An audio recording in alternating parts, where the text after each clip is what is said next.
చేసేదాకా only mass అనుకున్నారు. కానీ మిడిల్ క్లాస్కి అందరికీ ఆకర్షించే విధానంగా అన్స్టాపబుల్ షోలో ఎంత సింపుల్గా ఉంటారో అందరికీ పరిచయం అయింది. క్యాన్సర్ హాస్పిటల్ సేవలు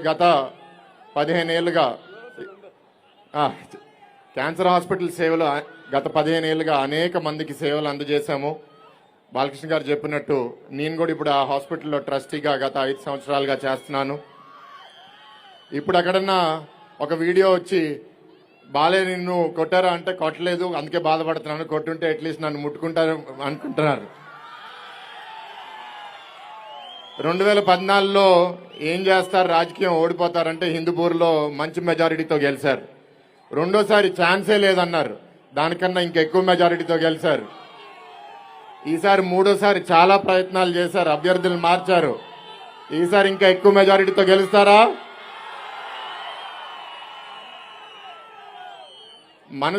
మనసు మంచిగా ఉన్నప్పుడు మంచి పనులు జరుగుతాయండి. దానికి బాలకృష్ణ గారే ఉదాహరణ. ఇవాళ రాజకీయంలో, సినిమా ఇండస్ట్రీలో చాలా మంది ఏంటంటే మాస్క్స్ వేసుకుంటారు, వాళ్ళ నిజస్వరూపం ఏంటో తెలియదు. కానీ బాలకృష్ణ గారు అంటే మనసులో ఏముందో నోరులో మొహంలో అదే ఉంటది.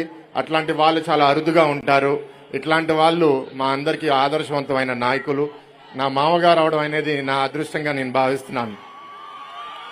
ఇవాళ ఈ ప్రభుత్వం ఏ అన్యాయం చేసిందనేది ఆల్రెడీ గణబాబు గారు, విష్ణురాజు గారు మాట్లాడారు. వాళ్ళు చెప్పినవన్నీ నేను మళ్ళీ రిపీట్ చేయను. కానీ ఇక్కడ చాలా మంది యువకులు కనపడుతున్నారు. మీలో ఎంతమందికి 5 సంవత్సరాల్లో మంచి ఉద్యోగాలు వచ్చినాయి?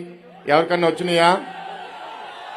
మీలో ఎంతమందికి మంచి ఉద్యోగాలు కావాలో చేతులు ఎత్తండి.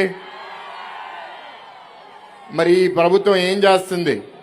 2014 నుంచి 19 మధ్యలో ఇండస్ట్రీస్ మినిస్ట్రీ ద్వారా తెలుగుదేశం ప్రభుత్వం, బీజేపీ ప్రభుత్వంలో 5 లక్షల ఉద్యోగాలు రాష్ట్ర వ్యాప్తంగా సృష్టించాం.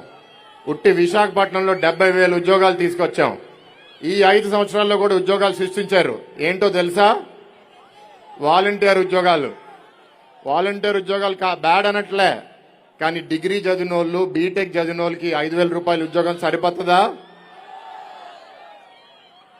ఇందాక గణబాబు గారు అన్నట్టు ఈ వైసీపీ ప్రభుత్వం పేదల పట్ల ప్రభుత్వం కాదు, మిమ్మల్ని పేదరికంలో ఉంచే ప్రభుత్వం. మీరు పేదరికంలో ఉండిపోవాలి. ఎందుకంటే వాళ్ళు మీకు కొన్ని బిస్కెట్లు వేస్తారు, మీరు ఎదగకూడదు, మీరు తలెత్తకూడదు. మాట్లాడితే మీ మీద కేసులు. ఇక్కడ మాట్లాడితే గీతం యూనివర్సిటీ గోడ కొట్టేశారు. గాజువాక్లో పల్లా గారు మాట్లాడితే ఆయన బిల్డింగ్ కొట్టేశారు.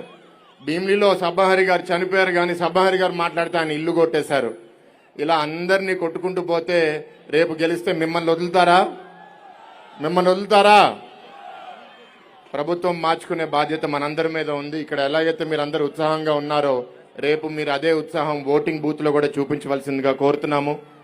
ఇందాక గణబాబు గారు కూడా చెప్పారు, హాస్పిటల్ ద్వారా అనేక మెడికల్ క్యాంపులు ఈ అంతా ప్రాంతం, ఉత్తరాంధ్ర ప్రాంతంలో ఓవర్ 100 మెడికల్ క్యాంపులు చేస్తే ఇంచుమించు 1,00,000 మంది దాని ద్వారా వైద్య సేవలు అందజేసుకున్నాం. మొన్న నార్త్ నియోజకవర్గంలో అక్కడ క్యాంపు జరుగుతుందని నాకు కూడా తెలియదు. కానీ ఆ క్యాంపు ఎప్పుడు లేని విధంగా ఆయన మీద పోటీ చేసే అభ్యర్థి అనుకుంటా పోలీసులు పంపించి వేధించి ఆ క్యాంప్ ఆపిచ్చాడు. అంటే పేదవాళ్ళకి ఉచితంగా వైద్య సేవలు అందజేయడం కూడా వాళ్ళు తట్టుకోలేకపోతున్నారు. దాని తర్వాత మళ్ళీ కొన్ని రోజుల తర్వాత వైద్య శిబిరాలు మళ్ళీ స్టార్ట్ చేయడం జరిగింది. ఇలా చాలా ఆలోచనలు ఉన్నాయండి. లాస్ట్ టైము నేను ఓడిపోయినందుకు నేనేం బాధపడట్లేదు. జనసేన, బీజేపీ విడిగా పోటీ చేశాము. అయితే ఇప్పుడు సర్పంచ్కి నేను చాలా వీధులకు వెళ్ళాను, అక్కడ కార్పొరేటర్లు గెలిచారు. వీధిలో ఒక్క లైట్ పెట్టుకోలేకపోతున్నారు, ఒక డ్రైన్ రిపేర్ చేయలేకపోతున్నారు.